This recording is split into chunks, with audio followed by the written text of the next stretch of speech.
I know what you're thinking. I know. Again, you fell in love again. Didn't you learn last time? But listen, she's different. I think she loves me. Besides, you don't know what it's like to be hunted. People are trying to find me and kill me every single day of my life. It's exhausting. So it's nice to come home to someone who listens to me and loves me. I hope she's the one. If she's not, well, they're gonna catch me and kill me someday anyway. A little darkness from my friends so they can start living in the day like it's alright, it's alright, it's alright. Willingness to kill has made him one of the most dangerous men alive. Frank Castle, vigilante. He first appeared, I think it was on Daredevil, right? And he has every right to be a vigilante, right? Because if we know a little bit of his backstory, man, like the guy was in the park one day with his family. Maybe if you remember the story like I do, and you just binge watch like I do. But Frank Castle he's an ex-Marine. He's retired. He's in the park with him and his family. It's him and his wife and his little girl. And collateral damage happens. Some guy shows up. He shoots at somebody else, but due to collateral damage, it actually hits him and his wife. He manages to survive, but his wife and child doesn't. And now he's dedicated his life. He's dedicated everything that he knows and loves to finding this killer, to finding this person who has caused harm to him and his life and to his family. And not just them, but he's also on a search for everybody else and anybody else who would cause harm to anybody else in his city. Frank Castle, vigilante. But who can forget, right? The Bible's vigilante. His name's Samson. Samson, the Bible's strong man. I mean, this guy is known for tearing the limbs from a lion, okay? I mean, this guy is known for catching the tails of 300 foxes and setting it ablaze and using it as a weapon against his enemies. That's Samson. Samson murdered or took out maybe roughly 1,000 people, 1,000 men, because they were his enemies. I mean, come on, this is the Bible's strong man. Who can forget about Samson? But what if I told you that your pursuit of right can lead you down a dark path? A dark path that you can't come back from. In fact, Samson, the Bible's strong man, he's this vigilante, right? What this says right here, it says the vigilante are those who take matters of the law into their own hands. And what do? They punish criminals, or at least those perceived. That's tricky, because that's in your hands. You get to decide whether or not they're criminals. Perceived as criminals and often going against moral and legal authorities to do so.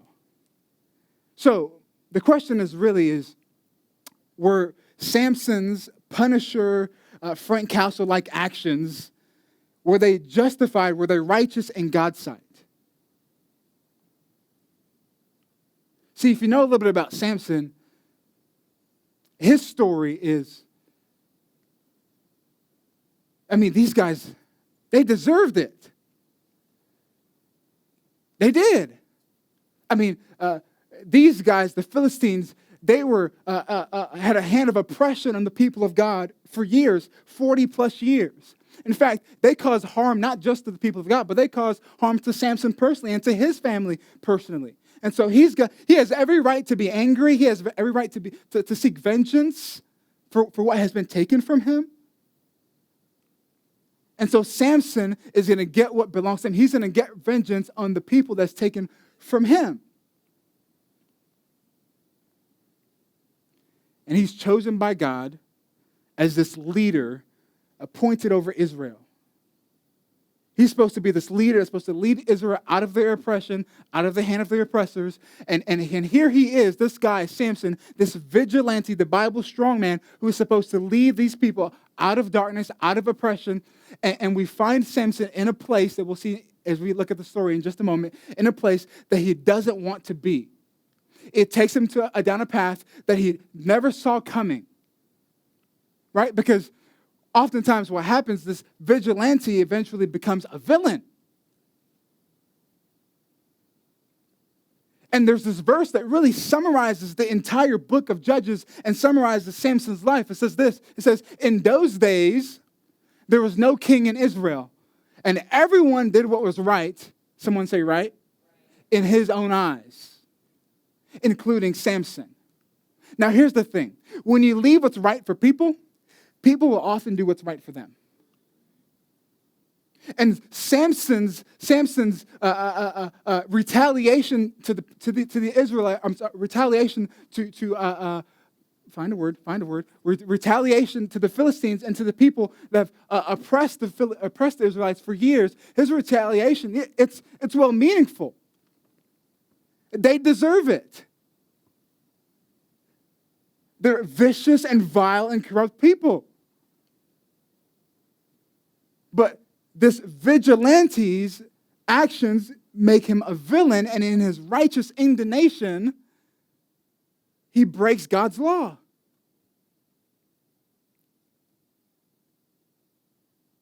You see, it doesn't matter how many times you do a good thing, because the right thing, done the wrong way, for the right reason, is never the right thing to do.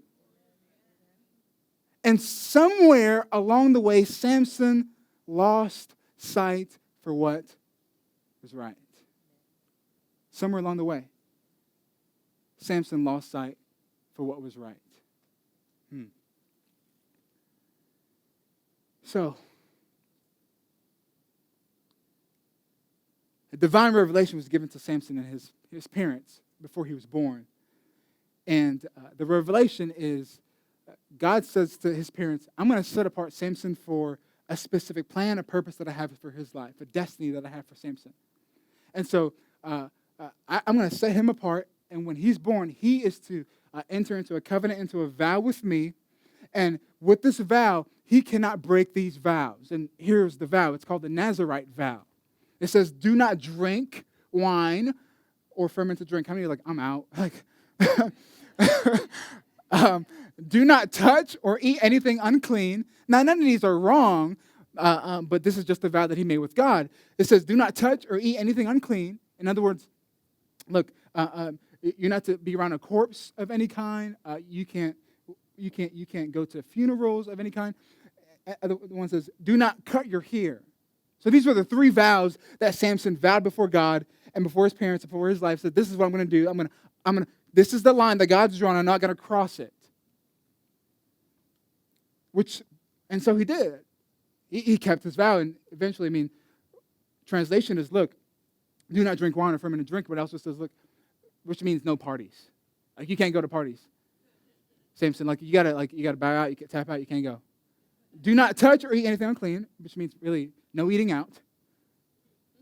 I couldn't do it. No fads or fashion, right? You can't cut your hair. And if you adhere to these three things, some of us, this will set a lot of us free here, okay? And so Samson had to follow these vows. And so he did. But one day, Samson, you have to know this about him, he's girl crazy. He's woman crazy. All of us have, I'm not going to go there, but he's girl crazy. He is. And here's the thing about Samson. Samson, he was so girl crazy. There's this girl that he was interested in. And so him and his parents and his father, his mother and his father, traveled to a nearby city named Timnah. It's a city near his hometown. And he went to this city so that he can investigate this prospect, this girl that he's interested in.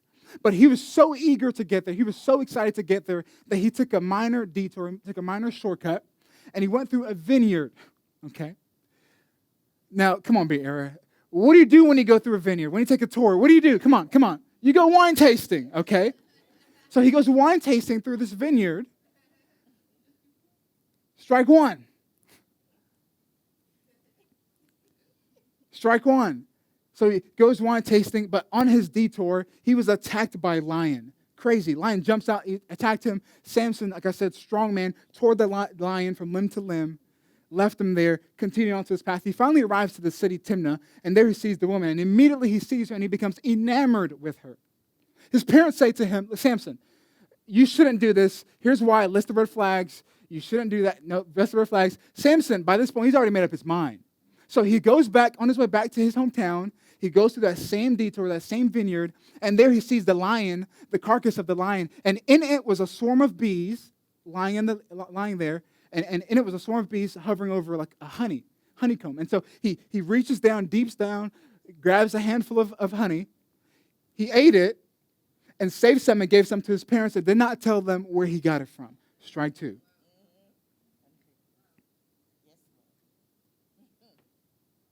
And so Samson, he's here, he's strike two.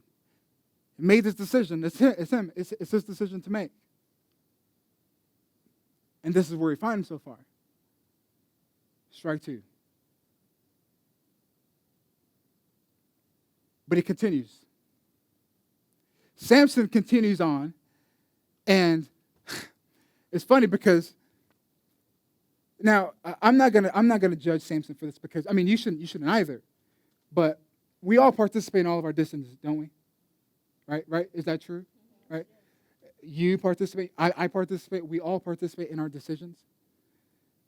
And so Samson, he's at strike one, he's at strike two, and he continues on this path, this road that he doesn't want to be. He doesn't want to go down. And eventually, once knowing his story, you're going to see why he went down this path, because this is just who Samson is. He's a vigilante. He has a perspective that he wants to achieve. And so Samson goes down this road, and he's trying to find himself, but he makes this decision that's putting him in a place that he doesn't want to be. Have you ever been there? Right? You have, right? I know I have. We make decisions all the time that doesn't put us in the right path, right? Takes us down a trajectory that we didn't anticipate going down. And so Samson, along the way, he's losing sight of who he is. And then eventually, he runs into strike three. He runs into strike three. Look at your neighbor and say, what's strike three? What's strike three? What's strike three? Try, no, seriously. Look at your neighbor. Say, what's strike three? What's strike three? What's strike three? So you've probably figured this out because you're smart. But Samson's marriage ends in tragedy. Right? He disobeys counsel, authority. It ends in tragedy. And so now, let me actually say what happens. So Samson, after getting married, I mean, don't judge him. You'll be mad too. But after getting married, what happens to Samson is that he leaves home, okay, and he finds that he gets married. His best man's in the wedding. He grew up with this guy. He knew this guy for a long time, and he leaves the town. He comes back to find that let me back up. He went to Vegas, okay? He did, because he made a bet with some friends. The first part's not true, but he did make a bet with some friends. He made a bet with some friends, and he lost the bet. He becomes bitter. He disappears. Haven't seen him. His wife hasn't seen him. He finally shows back up to the house, and he walks into the house to see that his wife is in bed with his best man that was in his wedding. Awkward. Worse than awkward. He's furious. I mean, come on. Wouldn't you be? He's furious, and so he tries to get vengeance.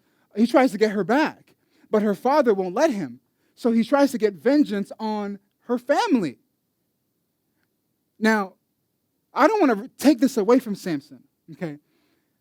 I don't want to take away the fact that he's been betrayed, that emotion he's feeling. You would feel the same way I would feel betrayed in this scenario, right? We don't want to take that away from him. His anger, we don't want to take that away from him because anger is not a sin, it's just anger. It's when you act on it. And so Samson's in this place, and really, like, we don't want to judge him for this, but we all participate in 100% of our decisions, right? There's a factor in all of your decisions. There's a factor in all of my decision, and it's you. It's you. It's me. It's us. We all participate in 100% of our decisions. And so Samson makes a decision, and he says, I'm going to have vengeance on this family, but not just on the family, but on the entire Philistines. And he takes out single-handedly takes out the Navy SEALs of the Philistines. And now he's feeling like he's the man. Like he's untouchable. He's invincible. Like no one can stop Samson. Nobody. And so what do? What would you do when you feel like you're untouchable? What would you do when you're full of yourself, right? You do what I do, right? We go looking for somebody else. We go searching for somebody else who can affirm what we feel about ourselves. And so he does. He finds a girl. A lot could be said about relationships in this moment, but we're going to save it for February, okay? He finds this girl, again, and he falls in love, and he's going back down this path, and he falls in love with this girl. Now, chances are, if you've heard of Samson, you've also heard of this woman. Her name is Delilah. It says here about how he fell in love. Sometime later, he fell in love with a woman in the valley of Sorek. She's basically kin to his enemies, whose name was, everybody say it, Delilah. Now, word gets out that Samson has a new girl in town, right? And the Philistines hear it, and so they go to this girl, Delilah, and says to Delilah, they said to Delilah, you know Samson, you know what he's done to us, you know what he's done to our people, you know what he's done to the people that you love, he's destroyed all of them, so this is what I need you to do. I need you to convince him to reveal his secret to you and tie him up, bound him, subdue him, and then eventually we'll come in and we'll take it over from there. So basically, she's doing everything, you know? And so she does. She rents out this Airbnb, wine and dine Samson, and there he is, and he invites him over, they have a little bit of wine, and she sleeps with him, and girls, you do this to us all the time. And it works, okay? Just the other day, I was in the kitchen I think I was like doing dishes or something. Actually, that's a lie. I never do dishes. I was in the kitchen, and Jamie's on the couch, and I think I was eating. That's actually what I was doing. I was probably eating, and she comes. I see her looking at me. She comes up. She walks over to me in the kitchen, and I'm sitting there eating my food because usually I sit by the sink, eat my food, and kind of watch TV. She walks over to me. She kind of slides right in front of me. Come on, ladies, you've done this. And she put her hands on my biceps because they're huge, right? Stop it. Okay. Don't laugh. I will walk out here and go watch a movie, okay? And she puts her hands on my biceps, and she puts her head on my chest, and she says, "You're so strong. You're just so..." And I'm like, it takes time, you know? It takes time. Lies haven't worked out in months, you know?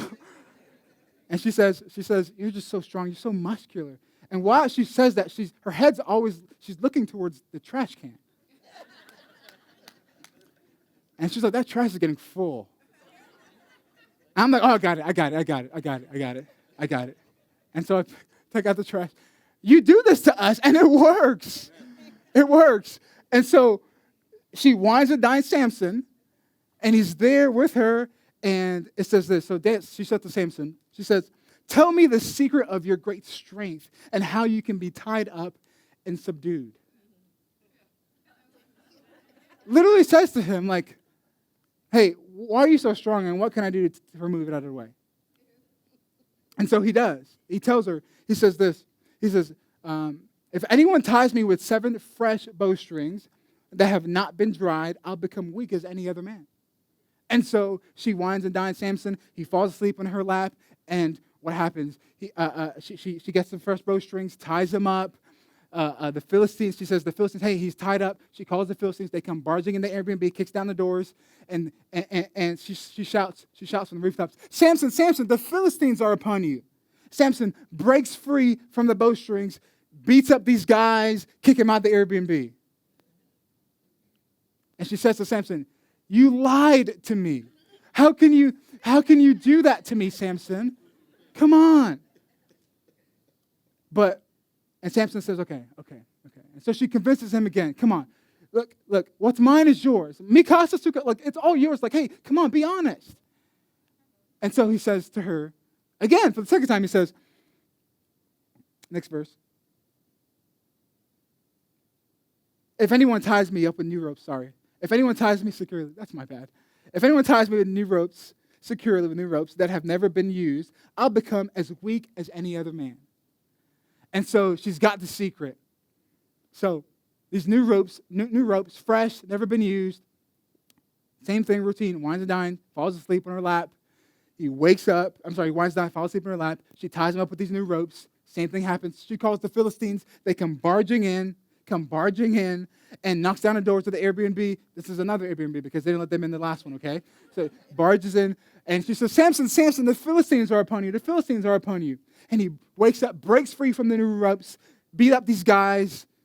What happens? Come on, beats up the guys, kicks them out of the Airbnb, and there she is again. Samson, you've lied to me for the second time. Come on, I thought we were in this together. Look, I got your back. I got your six. Come on, Samson. You and I, we're in this together to the end. Not only twice, but 3 times. And 4 times this happens. And you would think that Samson would get it. You would think that he would figure it out by now that this girl, she's trying to kill me. Like, you would think, hold on, she's trying to kill me. But he doesn't get it, because you know what happens? When you get in the habit of doing something over and over again and making bad decisions, you don't recognize it. You don't recognize it. And so, the 3rd time, it happens. And it says this: if you weave the 7 braids of my head into my fabric of the loom and tighten it with the pin, I'll become as weak as any other man. And again, he lies. And she says, Samson, come on. Samson, come on. Don't you love me? I love you. I love you, Rich, I do. Don't you love me? Come on, tell me. Someone called this nagging, okay? And so he does. He tells her everything. So he told her everything. No razor. Someone say razor. No fads. Has ever been used on my head, he said, because I have been a Nazirite dedicated to God from my mother's womb.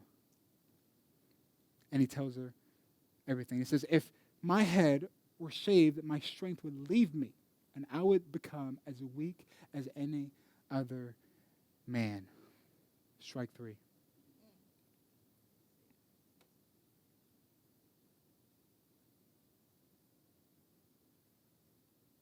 Strike 3.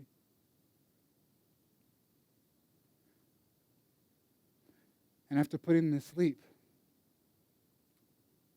if you're familiar with the story, some of my friends here, they're not Christians because we are welcome to anybody here who can attend. You might not know the story, but after putting him to sleep on her lap, she called for someone to shave off the 7 braids off of his hair and to begin to subdue him. And his strength, look at this, left him. Left him. Strike 3.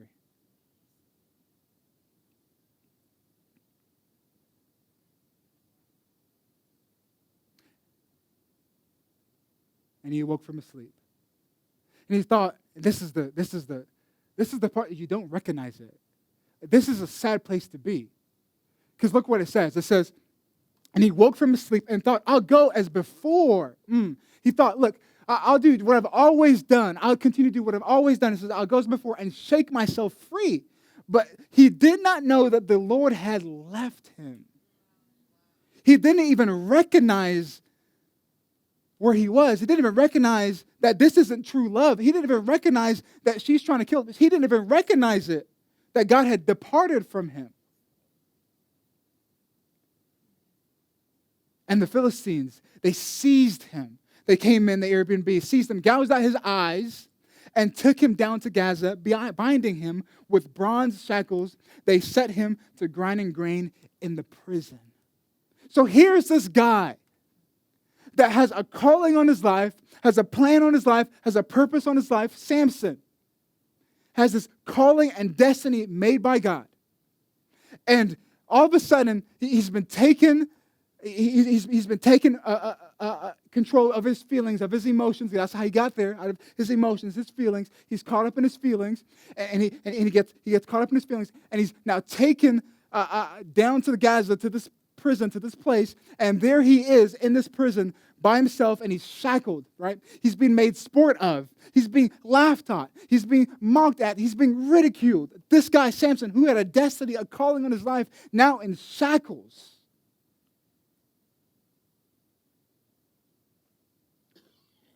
In shackles.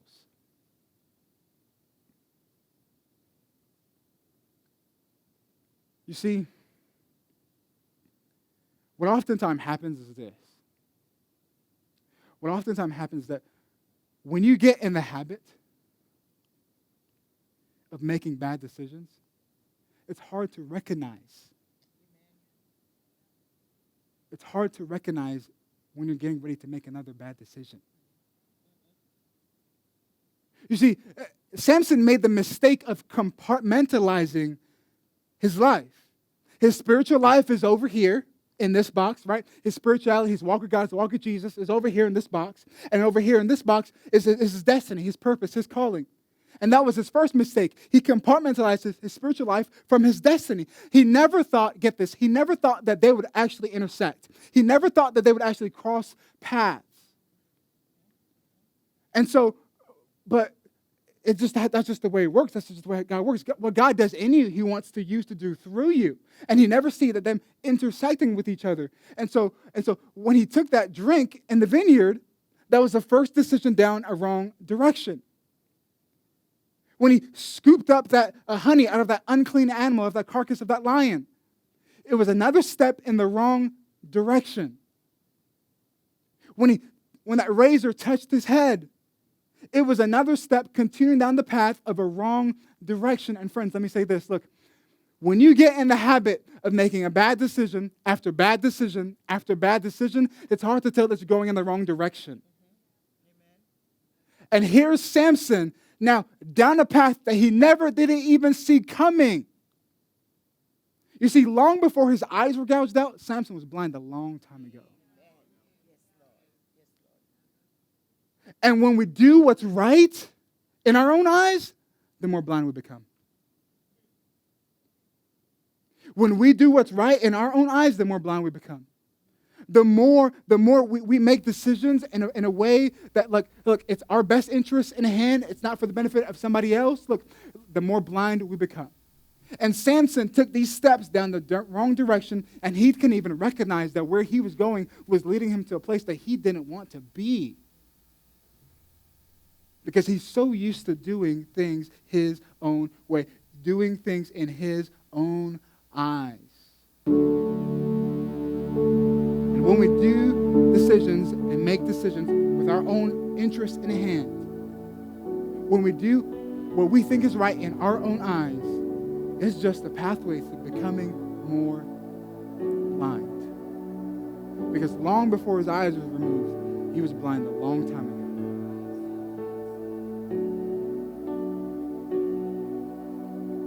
But can someone bad teach us something good? I think it can. I think it can. In fact, this is what it says. Samson's there in the prison, and he's shackled, right? Carried away from his destiny, and he's shackled in between these two pillars. And he's there, his eyes is removed, his hair is cut off. The Samson that we recognized pages ago, we don't see him, and he's there shackled in between these two pillars, and there's thousands of Philistines around him, mocking, laughing at him, ridiculing him, calling him names. Look, Samson, you had a destiny in your life, you had a calling in your life, but look at you now. Look at where you're at now, Samson. And he's standing there in between these two shackles. And the Bible says this about Samson. It says, Samson prayed to the Lord. It's a good place to go. Sovereign Lord, remember me. Come on, somebody. Is that you? Remember me. Please, God, strengthen me just once more. And Samson said this. He said, let me die with the Philistines. Then he pushed with all his might, and down came the temple and the rulers and all the people in it. Thus he killed many more when he died than while he lived. You see, the greatest lesson for us that we can learn today is this. You see, God, look friends, look up here. God would rather forgive than judge. God would rather spend his time, his energy, his resources forgiving you than judging you. It's true. That's our Father. That's our God. Look, I'm not sure what kind of context you've experienced Jesus in, experienced God of the heaven in, or what church you've been in and what background you come from. Look, I want to tell you today, friends, look, God is not a God that's going to judge you. He would rather spend his time forgiving you and forgiving you for all the things that we've done, because it doesn't matter what you are. It doesn't matter what's in your past. The best is ahead for you. Your future is bright because God would rather spend his time forgiving you than judging you, because the best is ahead for you. So let me encourage you. Whatever is in your past, I want you to embrace your presence. I want you to embrace what's in your present. What's in your present is hope, is life, is a future, is a story that's yet to be told. It's something that God wants to speak into you. And even though you might have tainted your past, tainted your story, look, the best is ahead for you and for your family. The best is ahead for this church. The best is ahead for Oakland. The best is ahead for the East Bay. The best is ahead for the Bay Area, because God has a purpose and a plan for us. He has a purpose and a plan for your life and for your story. And the best is yet to be told. So let this be a lesson for you, that he would rather forgive than judge. So just come to him and let him do what he wants to do in your life. Come on, let me pray for you. Let me pray for us. God, thank you.